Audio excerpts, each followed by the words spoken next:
असीम बकार साहब, अब तो बोलना ही पड़ेगा बीबी जी, जी राम जी, असीम बकार साहब, अब तो कोई ऑप्शन भी नहीं है, लोकसभा से पास हो गया, बाकी जब भी कोई दिक्कत तो नजर नहीं आती है। क्या हो गया, नाम बदल गया तो असीम बकार जी? मैं तो कह रहा हूँ एक स्कीम और शुरू कर दीजिए। मेरा सरकार को मशवरा है, जफर भाई बैठे हैं, मर्यादा पुरुषोत्तम श्री राम अमीरों का कर्ज माफी योजना, वो जो कर्जे माफ कर रहे हैं आप अमीरों के, तो 16 लाख करोड़ रुपए माफ कर दिए हैं, उस पर भी योजना लगा दी है ना, उस पर श्री राम जी का नाम लिख दीजिए। वो जो अपने दोस्तों को आप लोग 1-1 रुपए एकड़ में, 1-1 रुपए एकड़ के हिसाब से जमीनें दे रहे हैं, हजारों एकड़, वो भी एक योजना लाइए, भगवान के नाम पे ले आइए। क्या जाता है आपकी जेब से? लड़ाई ये होना चाहिए कि शिक्षा मुफ्त होगी कि नहीं होगी, लड़ाई ये होना चाहिए कि जो स्वास्थ्य में घोटाला हो रहा है इस पर कौन बोलेगा, लड़ाई ये होना चाहिए कि जो नकली सिरप बना रहे हो, लोगों को मार रहे हैं, बच्चों को, इनके मकान और फैक्ट्रियों पे बुलडोजर चलेगा कि नहीं चलेगा, इनके खाते सील होंगे नहीं होंगे।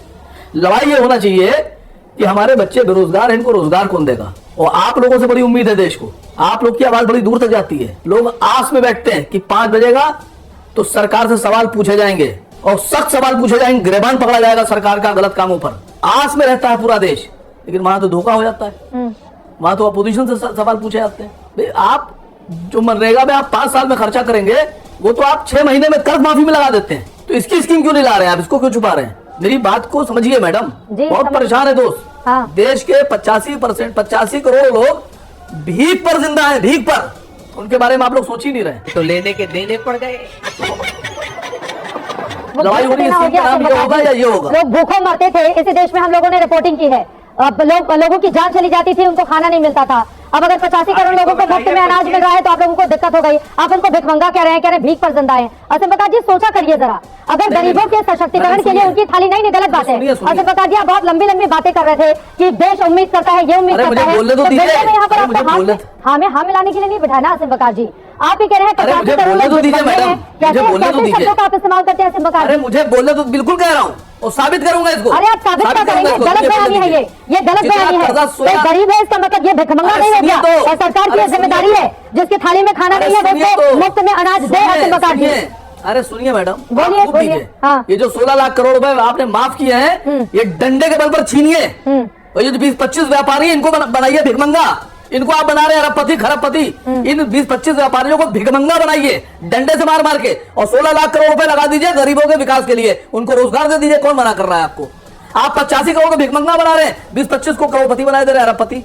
इन 20-25 व्यापारी हैं, इनको भिखमंगा बनाइए और 85 करोड़ को अमीर बनाइए, रोजगार दीजिए। क्यों मेरी हाँ में हाँ नहीं कराइएगा? नहीं आपकी हाँ में हाँ क्यों नहीं मिला रही ना? असीम बकार जी 1 मिनट सुनिए, आप कह रहे हैं भ्रष्टाचार बड़ा मुद्दा है, आप लोगों ने बड़ा निशाना साधा था, वो नीतीश कुमार जी फिर से मुख्यमंत्री, ज्यादा दूर जाने की जरूरत नहीं है। देखिए ज्यादा बोलने से नहीं, ज्यादा बोलने से और ज्यादा देर तक बोलने से मुद्दे छुप नहीं सकते मैडम। मैं उसी मुर्गे की टांग पे खड़ा रहूंगा, वो पकड़े रहूंगा। आपके हिसाब से 85 करोड़ का हक मार के 20-25 को अरबपति बना दो, और उन 20-25 पे बोलो नहीं कुछ, उनके कर्जे माफ करते रहो, उनको जमीन देते रहो, नाम लेकर कराते रहो। आपके पास मौका है, कौन सा उद्योगपति का कर्जा माफ किया गया है, नाम लेकर बताइए असीम बकार जी, नाम लेकर बताइए आप। मैडम मैं तो सोच रहा हूँ उस पर एक पूरा का पूरा एक वीडियो जारी कर दूं। मैं वीडियो जारी कर दूंगी, आप नाम बता सर। अब असीम बकार साहब गजब है, आप हवा में फायरिंग करेंगे और मैं आपसे नाम भी आप जैसे बड़े पत्रकार कह दीजिए। नहीं असीम बकार साहब हवा में बातें नहीं, नाम लेकर बताइए कौन उद्योगपति है जिसका कर्जा माफ किया गया है हजारों करोड़ रुपए, नाम लेकर एक्सपोज कीजिए उनको, सरकार को एक्सपोज कीजिए, आपके पास मौका है। मैं चुप हो जाती हूँ असीम बकार जी।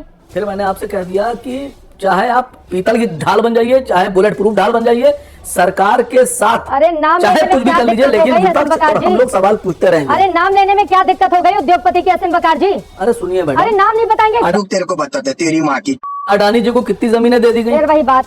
अरे एक्सपोज कर दीजिए, बिल्कुल चिल्ला के आज एक पूरा दिन मेरे पे निकाल दीजिए। किसका कर्जा माफ पूरे दिन नहीं मैडम पूरे नहीं, ये तो चर्चा का विषय है, तो बहुत बढ़िया बात है। आप जितना पूछिएगा लोग उसको खोजेंगे। अब आप नाम बता दीजिए ना। बहुत बढ़िया, आपने मेरा काम कर दिया। लोगों का नाम समय आपने तो मेरा काम कर दिया, अब आपने विपक्ष का काम कर दिया, बहुत शुक्रिया। लोगों का समय बचाने का काम कीजिए, समय बहुत धड़ाधड़ नाम ले लीजिए, जितने भी लोग हैं उद्योगपति 15 का ले लीजिए।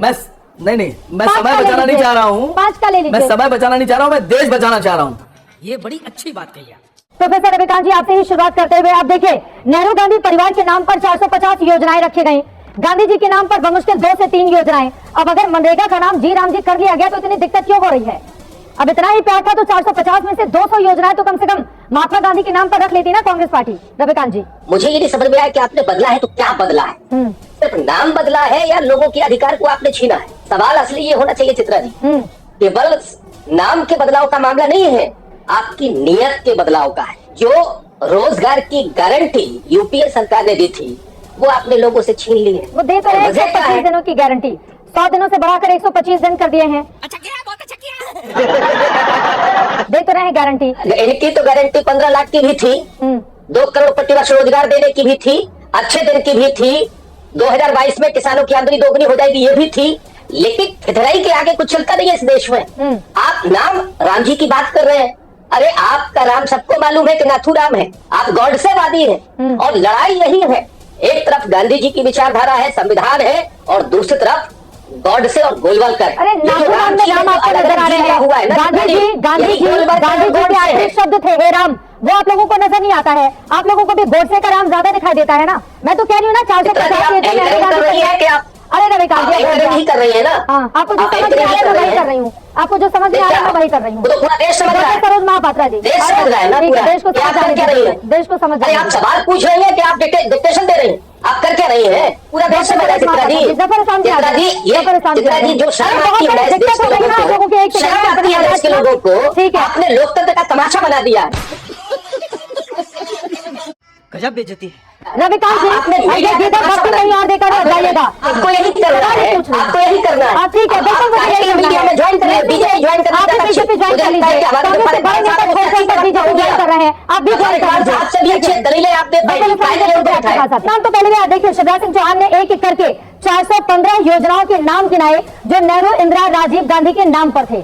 तो ये लोग 400 से ज्यादा योजनाओं के नाम अपने नाम पर रख लें, एक योजना का नाम अगर राम जी के नाम पर आ जाए तो इतनी दिक्कत हो जाती है। राजकुमार भाटी जी, अभी मजा आएगा ना भिड़ो। ये सर्वविदित है कि भारतीय जनता पार्टी, आरएसएस और माननीय मोदी जी को महात्मा गांधी से भी नफरत है और इस मनरेगा स्कीम से भी नफरत थी। मोदी जी प्रधानमंत्री बनने से पहले कई बार कह चुके थे कि हम सत्ता में आएंगे तो मनरेगा स्कीम को बंद कर देंगे। अब जो आप कह रही हैं थीम की बात और योजना की और नियत की बात, जो उन्होंने परिवर्तन किया, इसमें केवल नाम परिवर्तन नहीं किया। एक तो आपने चित्रा जी 3-4 बार ये बताया कि गांधी परिवार के नाम पे 300-400 कितनी स्कीम है और महात्मा गांधी के नाम पे केवल 4 स्कीम है। तो मेरी समझ में नहीं आ रहा कि आप ये कह के कांग्रेस की आलोचना कर रही हैं या मोदी जी की आलोचना कर रही हैं। अगर मोदी जी को नाम ही चेंज करना था, मैं बोल रहा हूँ, जब राष्ट्रपिता के नाम पे मात्र 4 स्कीम है तो उन्हीं के नाम को हटाना क्यों जरूरी था? जो गांधी जी के, गांधी परिवार के नाम पे 400 स्कीम है उनमें से हटा देते किसी नाम को। लेकिन नफरत तो उन्हें गांधी से है, वो चाहते तो गोडसे का देश बनाना है, इसे महिमा मंडन तो गोडसे और सावरकर का करना चाहते हैं, गांधी के विचारों को मिटा देना चाहते हैं, इसलिए गांधी के नाम वाली स्कीम को छेड़ा गया है। अरे देवा, ये गड़बड़ है बाबा। इसमें जो परिवर्तन किए गए, जो हमारी ग्राम स्वराज की कल्पना थी, जो गांधी जी का ग्राम स्वाभिमानी ग्राम बनाने की योजना थी, उसका भी कंसेप्ट खत्म कर दिया गया है। पहली योजना में, मनरेगा में, ये था कि पैसा केंद्र भेजेगा और योजना ग्राम पंचायत बनाएगी, जो ग्राम पंचायत जो प्रस्ताव पास करेगी उस पर काम होगा। ग्राम पंचायत अपनी जरूरत को ठीक से समझती हैं, कहाँ तालाब की खुदाई होनी है, कहाँ सड़क बननी है, कहाँ मिट्टी पड़नी है। अब क्या किया इन्होंने, पैसा केंद्र देगा 60%। चले हाँ दे देना, आपका नंबर आएगा, आपका नंबर आएगा, दे देना जवाब। कोई जल्दबाजी काहे की, अभी बहुत टाइम है।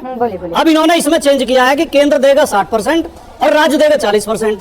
और प्रस्ताव आएंगे केंद्र से। केंद्र में बैठे बाबू को क्या पता है कि गांव में कौन सा तालाब की खुदाई होनी है, कौन सा रास्ता साफ होना है, कहाँ मिट्टी पड़नी है, कहाँ काम होना है। तो ये स्कीम का इसका दम निकाल दिया गया। दूसरी बात, मोदी जी ने जो कांग्रेस के शासन की स्कीम है, हालांकि हम कांग्रेस के भी आलोचक रहे हैं, भ्रष्टाचार भी उन स्कीमों में थोड़ा बहुत था, ये नहीं कह सकते कि नहीं था, आज और ज्यादा हो गया है। लेकिन कांग्रेस की जो स्कीम थी, कई स्कीम बहुत शानदार थी, जैसे आरटीआई लेके आना और जैसे शिक्षा का अधिकार लेके आना, जैसे ये मनरेगा स्कीम लेके आना, मनरेगा स्कीम बहुत ही शानदार, मिड डे मील योजना लेके आना।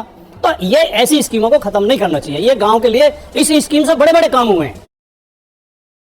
ठीक है, इससे बहुत मृत तालाब पुनर्जीवित हो गए। कह रहे हैं कि खाली मिट्टी खोदते रहेंगे क्या लोग? अब उससे आगे की बात है ना, विकसित भारत के लिए मिट्टी खोदती रहेगी। 2005 से मिट्टी की खुदाई का ही आपकी बात से सहमत हूँ, लेकिन उसके लिए कोई और स्कीम लेके आ जाते। मनरेगा में सीधे सीधे महात्मा गांधी आता है, बाकी लोग इंतजार। मनरेगा में सीधे सीधे महात्मा गांधी आता है।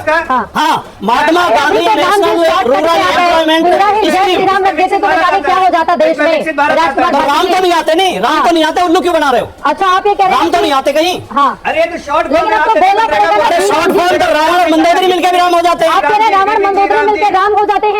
हाँ, राम और मंदोदरी के नाम मिलकर राम नहीं हो जाते क्या?